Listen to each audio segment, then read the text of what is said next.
नमस्कार दर्शक तथा श्रोतावृन्द, स्वागत छ तपाईलाई नेपाली कथाको यो नयाँ भिडियोमा। आजको भिडियोमा पनि मैले विभिन्न स्रोतहरूबाट दुईवटा कथाहरू लिएर आएको छु। आशा छ तपाईलाई आजको कथा पनि मन पर्नेछ। तपाईलाई कथा सुनाउने क्रममा यस युट्युब च्यानल नेपाली कथाले 3 वर्ष पूरा गरेर चौथो वर्षमा लागेको जानकारी दिँदै सम्पूर्ण दर्शक श्रोताज्यूहरूलाई अहिलेसम्म सुनेर प्रतिक्रिया दिएर लाइक तथा कमेन्ट गरेर र शेयर गरेर साथ दिनुहुने यहाँलाई हार्दिक धन्यवादका साथ लागौं आजका कथाहरूतर्फ। आजको लागि पहिलो कथा रहेको छ सेतोपाटी.com मा सम्प्रेषण गरिएको कथा 12 घरे रिसोर्ट एन्ड लजको कथा। कथाकार आयुष्मान निरौला। वसन्त ऋतुको वैशाख महिना, नयाँ वर्षसँगै नयाँ पालुवाले छपक्क ढाकिएका वनका रुख पातहरूलाई चिर्दै आइपुगेका बिहानीको सुनौलो किरणले नदीका मोती दानाहरूलाई गजबसँगले टल्काइरहेका थिए। शीतल हावाको सुस्केरासँग ताल मिलाउँदै चराचुरुङ्गीहरू खुला आकाशमाथि सामूहिक नृत्य गरिरहेका थिए। वृन्दा नदीको दुई किनार जोड्ने त्यो झोलुङ्गे पुल पनि यसरी हल्लिरहेको थियो कि मानव प्रकृतिको सुमधुर संगीतमा मन्त्रमुग्ध भई एउटी सुन्दर परीले आफ्ना पातला र लचिला कम्बर मर्काइरहेकी छे। पूर्वी तराईको चुरे क्षेत्रमा प्राकृतिक सौन्दर्यताको बीचमा अवस्थित 12 घर परिवारको बसोबास भएको एकमात्र त्यो सानो गाउँको नाम थियो डाँडा गाउँ। तराईको अधिकांश भूभाग विकसित नै भए पनि त्यस गाउँ भने अझै पनि विकासका पूर्वाधारहरूमा पछि नै परेको थियो। यद्यपि प्राकृतिक सौन्दर्यताले भने सम्पन्न थियो। त्यहाँका प्राय सबै मानिसहरूको जीविकोपार्जन खेती किसानी नै थियो। त्यहाँका मानिसहरूलाई बिहान बेलुकाको छाक टार्न पाए र आफ्ना बालबच्चालाई पढाउन पाए सबै थोक पुगेकै थियो। सुख दुःखमा खुलेर एक अर्काको साथ दिन्थे। सानो भए पनि आपसी सद्भाव र मेलमिलापको पर्याय नै थियो डाँडा गाउँ। बिहानीको पहिलो घामको किरणसँगै कान्छाकी जहान कान्छी उठेर नुहाई धुवाई गरी आँगन अगाडिको तुलसीको मठमा पूजा गरेर ए सानेका बा, आज खेतमा जाने अबेला भएन, कति सुतेको भन्दै भित्र पसिन्। अझै पनि कान्छा नउठेको देखेर उनले कान्छाको बिछौना नेर गएर छेउमा बस्दै आफ्नो भिजेको केस कान्छाको अनुहार नेरी लाँदै मायाले दबिएको स्वरमा साउती मार्दै भनिन्, ए सानेका बा, कति सुतेको, आज खेत नजाने? कान्छाले कान्छीको हात आफूतिर तान्दै भन्यो, आज तिमीसँगै मायाको खेती गर्दै बस्छु नि, हुन्न? कान्छी लाजले भुतुक्कै हुँदै थैट तपाईँ पनि भन्दै जुरुक्क उठिन् र म बाबुलाई उठाउन गए कि तपाईँ पनि उठ्नुहोस् है अब भन्दै सानेलाई उठाउन गइन्। साने उनीहरूको 9 वर्षको छोरा हो। उनीहरू त्यो गाउँमा 10 वर्ष अघि ताप्लेजुङबाट आएका 12औं परिवार हुन्। त्यहाँ छँदा कान्छी अर्कैकी श्रीमती थिइन्। जड्यापतिको अचार सहँदै बसेकी कान्छी रूपकी बिछट्टै राम्री। त्यस बखत उमेरले 32 वर्ष पुगे पनि जड्यापतिबाट कुनै बालबच्चा नभएकोले शरीर पनि सुगठित अनि कसिलो नै थियो। कान्छा पनि उमेरदार जवान केटो, हट्टाकट्टा हुनुको साथै रूपको पनि राम्रै थियो र मिठो बोली वचन, असल स्वभावको आफ्नो उमेरमा अरू अल्लारे ठिटाहरूभन्दा फरक किसिमको थियो। मेलापातमा जाँदा जाँदै कसो आफूभन्दा 6 वर्ष सानो कान्छाले उनको सबै कुरा थाहा हुँदाहुँदै पनि मन पराउन पुगेछ। त्यसपछि उनीहरू भागेर डाँडा गाउँ आइपुगेका थिए। करिब 1 वर्षको सङ्घर्षपछि त्यहाँ उनीहरू काठको 2 तले टाँडे घर बनाएर बसेका थिए। त्यहाँ आएको 1 वर्षमै उनीहरूको जीवनमा सानेको रूपमा थप खुसी अनि प्रेमको आगमन भयो। उनीहरू एक अर्कालाई असाध्यै माया गर्थे। समग्रमा 3 जनाको सानो सुखी परिवार थियो। कान्छा हातमुख धोएर बिहानीको चिया पिएर काँधमा हलो र जुवा बोकी तल्ला घरे काइलाबा र माथला घरे गोरे दाइसँगै सदा चाहिँ खेततिर लाग्यो। साने पनि हातमुख धोएर चिया खाजा खाँदै विद्यालयमा दिएको होमवर्क गर्न थाल्यो। कान्छी भान्सातिर आफ्नो काम गर्न थाली।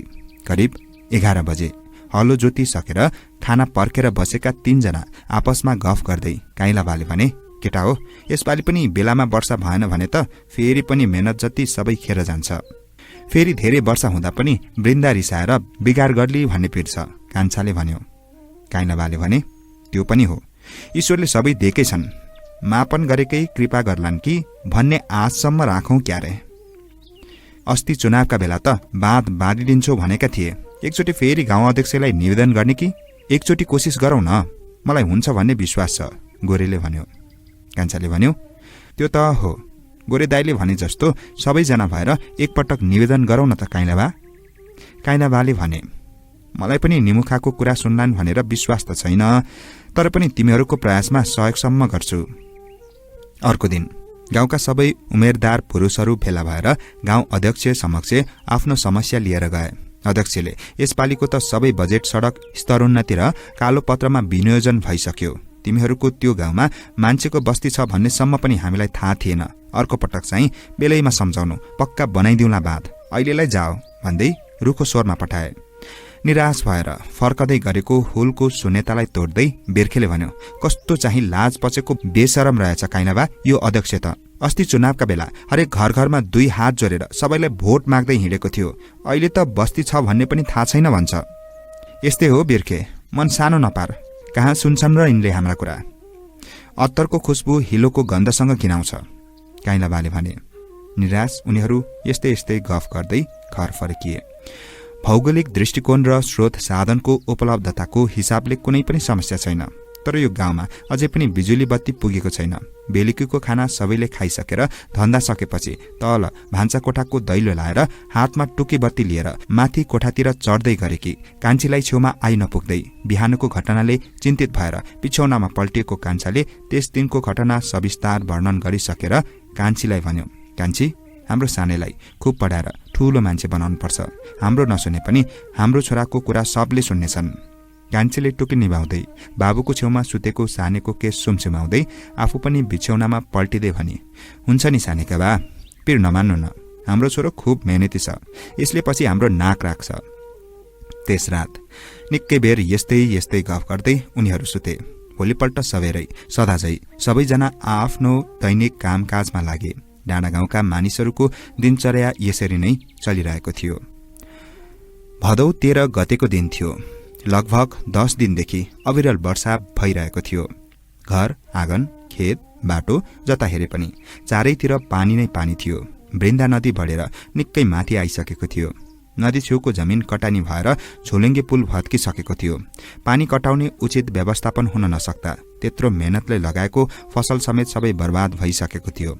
फसल त गयो गयो, अब यो वृन्दा नदीको बाढी घरसम्म आइपुग्दा परिवार नै सबै जोखिममा पर्छ भन्ने पिरले डाँडागाउँका सबै मानिसहरू त्रसित भइरहेका थिए। यता अघिल्लो हप्ता विद्यालयबाट घर फर्किँदा पानीमा भिजेर सानेलाई ज्वरो आएको अहिलेसम्म ठिक भइरहेको थिएन। बाहिर एकैछिन नरोकी ठूलो पानी परेको र आवत जावत गर्ने झोलुङ्गे पुल समेत भत्किएकोले अस्पतालसम्म पनि जाने उपाय थिएन। कान्छा कान्छीको अथाह प्रेमको निशानी यो एक्लो सानो छोरोले ऐया आत्थाको कारुणिक चित्कार सुन्न नसकेर कान्छीले भगवानको नाम जप्दै सक्दो खरासी उपचार गरिरहेकी थिइन्। ए हजुर, हेर्नुहोस् न, बाबुलाई त झन् साह्रो परे जस्तो छ। यति मजाले हाँस्ने खेल्ने हाम्रो छोरो आज 6 दिन भइसक्यो, उठ्नै सकिरहेको छैन, केही गर्नुहोस् न हजुर।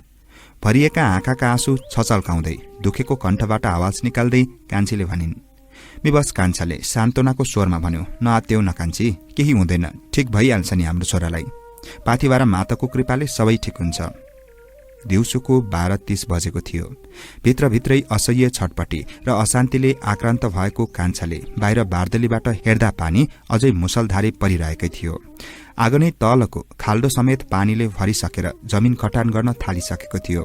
उता घरबाट करिब 200 मिटर जति मात्रको दूरीमा रहेको वृन्दा खोलाका आवाज पनि झनझन ठूलो हुँदै गइरहेको थियो।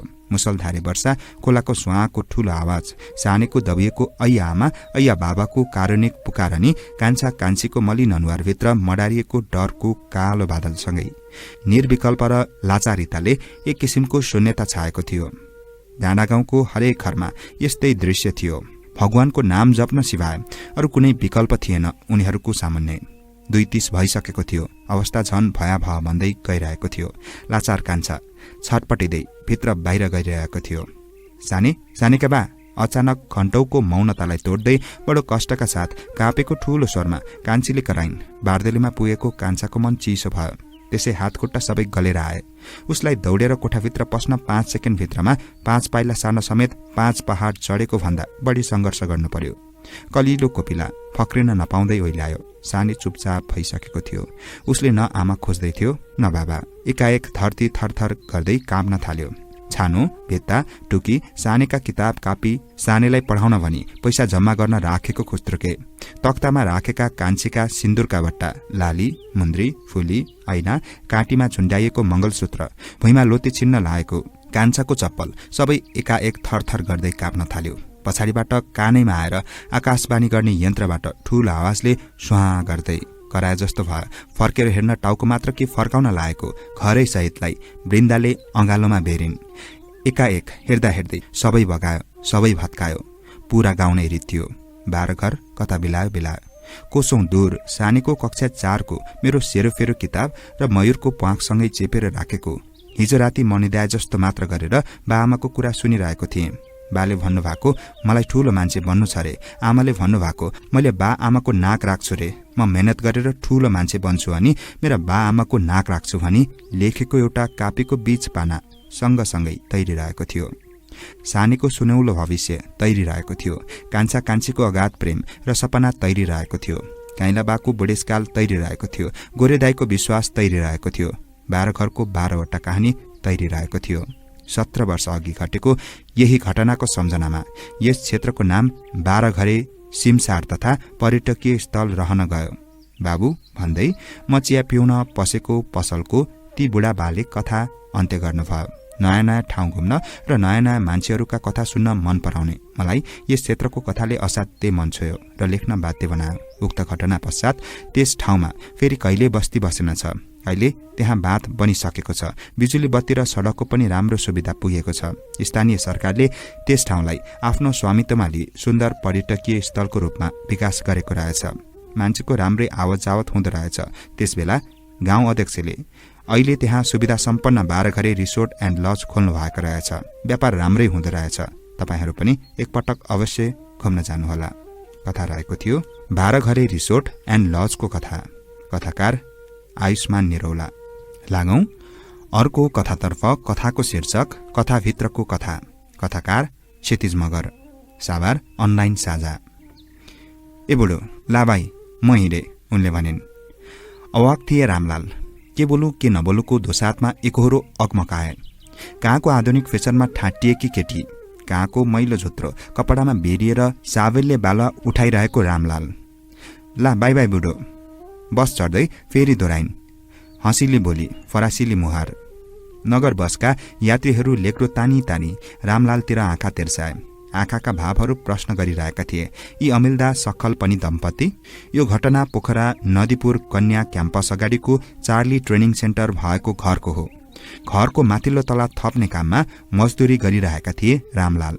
उनलाई सार्वजनिक रूपमै बुढो घोषित गर्ने केटी सानुमाया गुरुङ असली बुढी होइनन्। उनी त त्यहाँ डुल्न मात्र आएकी थिइन्।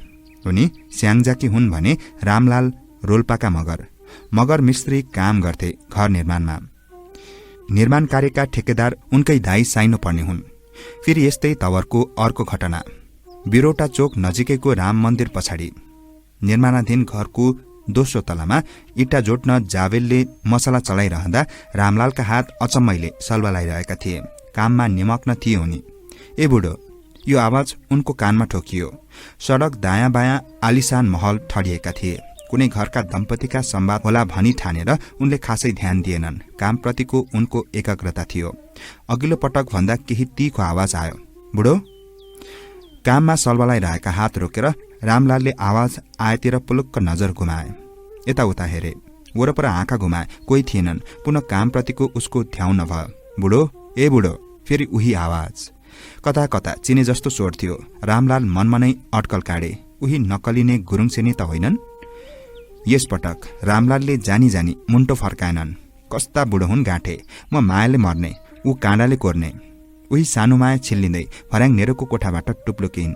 गोल अनुहार, बाटुलो आँखामा बाटुलै खालको चस्मा, मिलेका उनका दन्तलहर अलि मासतिरको हिम श्रृङ्खला झैँ टल्कियो। सफा सुकेला र आधुनिक फेसनको पहिरनमा थिइन्। मात लगाउने जस्तो बास्नादार पर्फ्युमको सुगन्धमा नारी गन्धको गुण बोकेर हावाले रामलालको नाकसम्मै पुर्याइदियो। यो सुवास पनि सानोमा जस्तै चकचकी खालको झैँ लाग्यो। रामलालको नसा नसामा अजीब रसको रक्त सञ्चार भयो। उनलाई परिवेश नै उथल पुथल भए झैँ लाग्यो। अग्लो माछापुच्छ्रे पनि निहुरिएर आफूलाई चुम्न आएझै लाग्यो। भूगोलको छातीमा भाँसिएको सेतेका छालहरू पनि सतहमा उफ्रिएर उन्मत्त तरङ्ग फैलाउन आएझै लाग्यो। चाइनिज गुम्बा, सारङकोट र काहुँ डाँडा पनि सानुमाया जस्तै फुत्रु फुत्रु नाचिरहेझै आवाज भयो रामलाललाई। अन्य गुरुङ सेनीहरू भन्दा केही काली रङ्गकी ती केटीका खुला कपाल पनि उनी जस्तै अराजक लाग्दथ्यो। रामलाल मनमनै मुरमराए, वायात केटी, अरूलाई हावामा उडाउन मात्र जानेकी। तर अभिव्यक्त चाहिँ गरेनन्। बरु सानुमायाकै तालमा लय मिलाए। बुढीलाई कोर्ने, काँडाघर फाट्नलाई नै यो सब गरिरहेछु। अर्थपूर्ण थियो रामलालको यो भनाई। यसलाई सानुमायाले कसरी बुझिन् उनी आफै जानुन्। कति काम मात्र गरेको बुढा? फेरि मस्किन थालिन्। काम नगरे त तिम्रो अनुहारमा घस्ने पाउडर केले किन्ने नि? आहा, कति ज्ञानी अघि बुढा। ज्ञानी मात्र होइन, दानी पनि छन् हौ तिम्रो बुढा। मैले त्यही भएर मन पराएको। सानुमायाले गीत पो गाउन थालिन्। दान बाकस मात्र बसाल्नु न, मैले के दान गर्छु म त धरती मान्छे पो त। मान्छेलाई तह लगाउन रामलाल पनि कहाँ कम थिए र। यो कुराले काम गर्ने साथीहरूबीच चर्को हाँसोको तरङ्ग फैलियो। सानुमाया भने आफ्नै गीतको धुनमा नाच्न पो थालिन्। उटपट्याङवाली स्वभावकी थिइन्, बाख्रापाटी जस्ती। आफ्नै भाषामा थपिन्, नाकीलाई माया लोम हौ बुढा। ताई ताई, सानुमायाकै भाषामा रामलालले जवाफ फर्काई मुस्कुराए। पामेतिर जाम न घुम्न, सानुमायाको कचकच। लौ फसाद, आजभोलि त डेटिङ अफर पनि केटीबाटै हुने चलन छ क्या? रामलालको जवाफ। साँच्चै जाम न देवर बाबु। उनकी आजी यानि कि ठेकेदार पत्नीले पनि अनुरोध गरिन्। गोजी ठण्डी छ भाउजू, के जानु र? कि आँटले खान्छ कि दाँतले? मर्द भएर नि के डराको? सानुमायाको चकचक छताछुल्ल पोखिन थाल्यो। त्यहाँ ठण्डी भए, यहाँ गर्मी छ यहाँ। हत्केलाले छातीमा संकेत गर्दै रामलाललाई हाँकै दिन्। दैत्य अर्थको थियो यो भनाई। यो ठण्डी मन त्यो गर्मीमा डुबुल्की मार्न नै जन्मेको हो नि त। जस्तालाई तस्तै ढिँडालाई निस्तै गर्यो रामलालले पनि। हा, डुबुल्की त मार्नै पर्छ भाइ। नक्सा हेर्दै घटेको पाटेसन आकलन नापिरहेको ठेकेदार पनि यो बात संवादमा सामेल भए। रामलालका चञ्चल ओठ चल्यो। यो मन जस्तो त्यो मन भए। यो मनले त्यो मनलाई छुन्न र पिरेतै लाउन मैले हुन्न र? सानुमाया गीतबाटै जवाफ दिँदै फुत्रु फुत्रु नाच्न थालिन्। रामलाल पनि टुक्का थप्न थाले। ए मैचाङ लैलै। यस्तै यस्तै कथा उपकथाहरू जोडिए। अनगिन्ती उनिएका थिए यस्तै उत्ताउला संवाद उपसंवादहरू।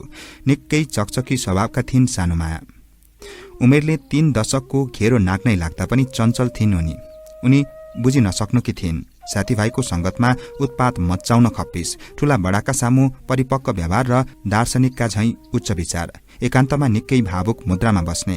कहिले एक्लै हाँसिरहेकी, कहिले गाइरहेकी, नाचिरहेकी, कहिले काहीँ मेसेन्जरमा खुलस्त बोलिरहेकी। साथी पनि थरी थरीका, कोही देशभित्रका, कोही दुवै कतारबाट, कोही हङकङ युकेबाट, कोही इन्डियन लाउरे। धेरै ठाउँका थिए उनका मोलहरू।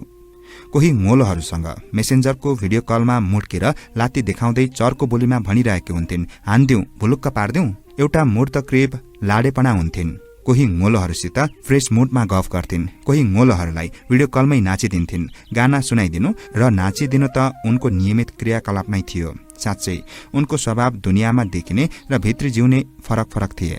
अरूका सामु जति चकचक गरे पनि एकल दुकल साथीसँग अथवा कोठामा उनको बानीले ठिक 180 डिग्रीको फनको मार्थ्यो। गम्भीर र चुपचाप हुन्थिन् कोठामा। म कुनै बेला डिप्रेसनमा थिए। डाक्टरले खुसी हुने वातावरण बनाएर हाँसिरहनु भनेको थियो। कुनै साँझ रामलाललाई भनेकी थिइन्, त्यही भएर म उटपट्याङ गरिरहन्छु, दुःख नमान्नु होला दाई। चुपचाप थिए रामलाल। ठेकदारको घरको कुनै साँझ थियो यो। ठेकदार परिवार थिए, उनी थिइन् र रामलाल पनि। दुनियाँको सामु बुढो भन्नेले अहिले गम्भीर र भावुक भनेर दाई भनेर सम्बोधन गर्दै थिइन्। डिप्रेसन? रामलालले यसबारे जान्न चाह्यो, तर असान्दर्भिक हुने अवस्थाले सोध्न पाएनन्। साँच्चै कौतूहलता जाग्यो। सानुमायाको विगत के हो, भोगाई के हो, खासमा उनी को र के हुन् जान्न मन लाग्यो। उनीहरू कथनीमा हो, सिर्फ कथनीका बुढाबुढी भए। कसरी? यसको किस्सा पनि रोमाञ्चक छ, म बताउँछु है त। एउटा संयोग थियो उनीहरूको भेट। न पूर्व निर्धारित योजना, न योजनाभित्रको घटना। एउटा आकस्मिकताको भेट थियो यो। रोल्पाबाट रामलाल त्यहाँ पुगेका थिए दाईकोमा काम गर्न भनेर। दाई भाउजूले घुम्न जाने प्रस्ताव गरेपछि उनीहरूले नाइनास्ती गरेनन्। भ्रमण दलमा रामलाल र उनका दाजु भाउजू पनि चौथो व्यक्ति उनै सानुमाया थिइन्। अमरसिंह चोकदेखि पौने घण्टाको ट्याक्सी यात्रापछि उनीहरू सारङकोट पुगेका थिए। संयोगवश त्यस दिन भ्यालेन्टाइन डे परेको थियो, तर उनीहरू यसको प्रभावले त्यहाँसम्म पुगेका होइनन्। गाडीबाट ओर्लेपछि उकालोको सिडीमा सबैका पाइला फटाफट चल्न थाल्यो। सिडीको दायाँ बाँ रेस्टुरेन्टहरू खुल्लै थिए।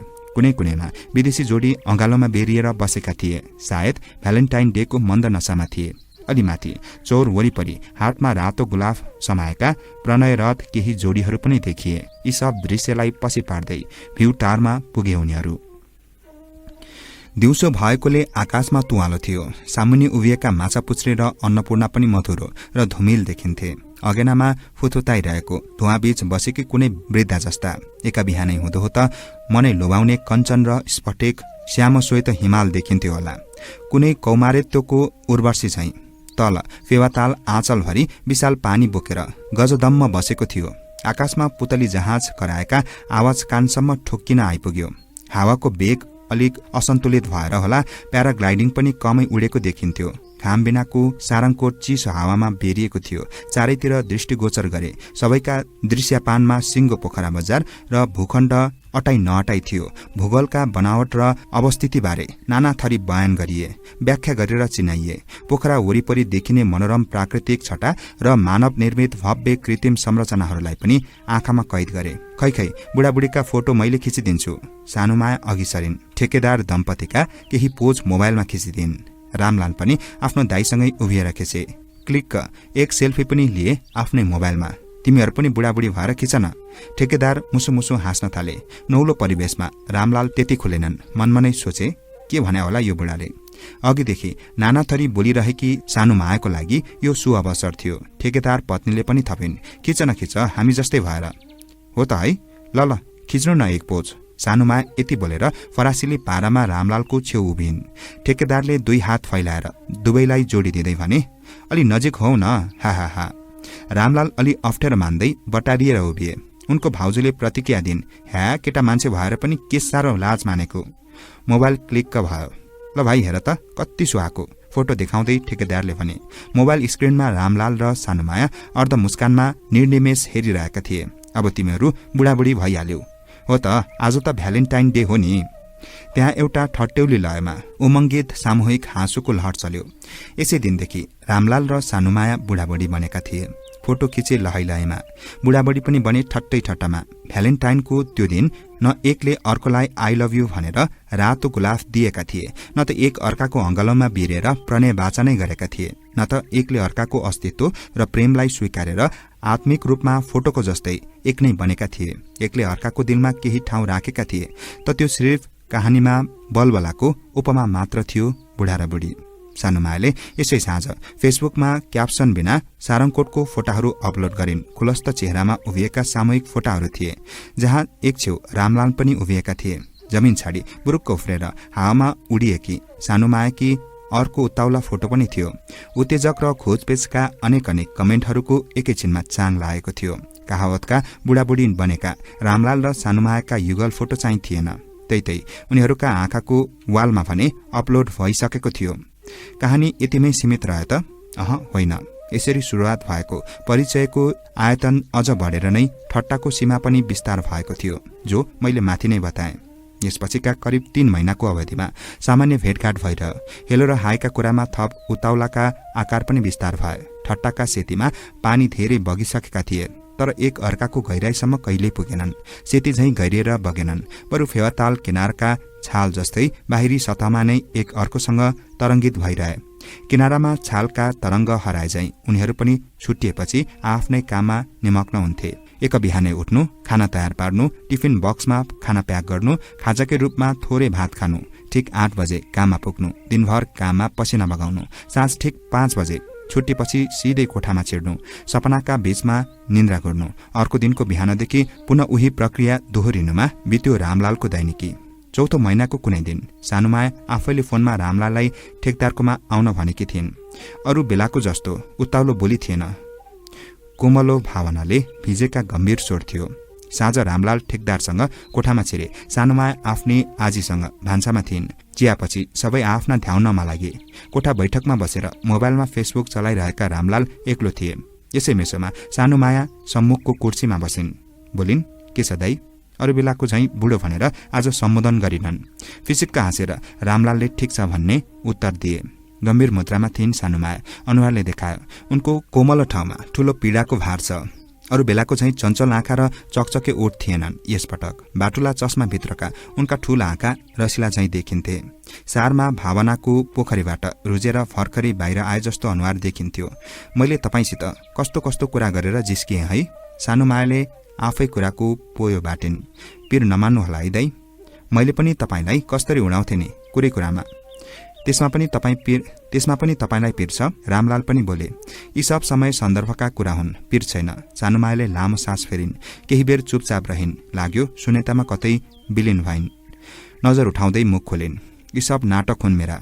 जिन्दगी आफैमा नाटक रहेछ। म आफूलाई बलजफ्ती खुसीमा राख्न जबरजस्ती हाँस्ने र हँसाउने प्रयत्नमा यसो गर्छु। मनको घाउलाई तैविषेक पार्न बलपूर्वक आफूलाई यसरी उटपट्याङ प्रस्तुत गर्छु। म फुटेका भाकेका ऐनालाई जोड्ने दुष्प्रयास गरिरहन्छु। फुटेका सिसा नजोडिएला, तर टुटेका जिन्दगीको कर्म जरुर जोडिन्छ। रामलाल पनि गम्भीर स्वरमा बोल्न थाले। भाग्य त अलौकिक शक्तिबाट स्वतस्फूर्त बनेको हुँदैन, आफैले बनाउने हो। तर मैले त कुरा बुझिन नि।